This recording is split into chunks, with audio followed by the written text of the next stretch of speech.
Jemaat Tuhan Shalom, apa kabar? Selamat pagi. Bersyukur bisa menjumpai jemaat Tuhan lagi di pagi hari ini untuk bersama-sama merenungkan firman Tuhan sebelum kita menjalani hari yang baru yang Tuhan percayakan kepada kita di hari ini. Saya akan memulai renungan dengan firman Tuhan seri baru dengan judul yang baru, dan firman Tuhan berseri kali ini berjudul Musuh-Musuh Hati. Firman Tuhan yang akan kita renungkan bersama-sama adalah Amsal pasal 4 ayat yang ke-23 yang berkata, "Jagalah hatimu dengan segala kewaspadaan, karena dari situlah terpancar kehidupan." Firman Tuhan ini menasihatkan kepada kita semua untuk menjaga hati, karena ketika kita menjaga hati dengan baik, maka kehidupan akan terpancar dari dalamnya. Bapak Ibu dan saudara dalam Tuhan, firman Tuhan, Alkitab, selalu melihat hati itu sebagai pusat kehidupan manusia. Dalam kosakata Alkitab, hati berarti pusat pikiran, pusat emosi, dan pusat kehendak seseorang. Segala sesuatu berasal dari hati. Hati adalah senter dalam kehidupan manusia. Keinginannya, pikirannya, kemauannya, keputusannya, semuanya digerakkan oleh hati. Oleh karena itu firman Tuhan mengatakan di dalam Amsal pasal 4 ayat 23 tadi, "Jagalah hatimu dengan segala kewaspadaan." Harus berawas-awas, harus siap siaga, menjaga hati seperti seorang prajurit yang mengawal kota. Kata jagalah hati di sana berkaitan dengan dua hal.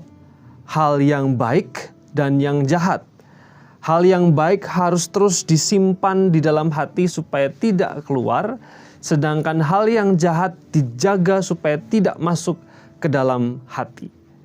Menjaga hati dengan segala kewaspadaan adalah tindakan yang sengaja, tindakan yang penuh dengan kesadaran untuk memproteksi supaya hal-hal yang baik di dalam itu tidak tercemar, terkontaminasi dari hal-hal yang jahat yang berasal dari luar.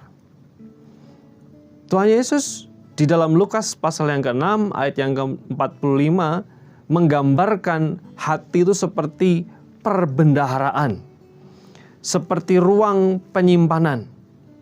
Firman Tuhan di sana mengatakan orang yang baik mengeluarkan barang yang baik dari perbendaharaan hatinya yang baik, dan orang yang jahat mengeluarkan barang yang jahat dari perbendaharaan yang jahat, karena yang diucapkan mulutnya meluap dari hatinya.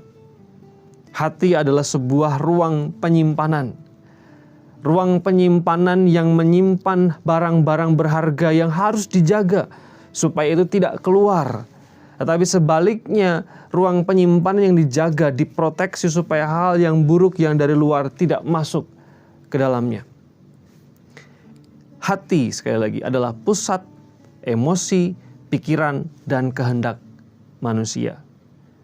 Ibarat sebuah mata air, hati adalah sumber dari aliran air itu.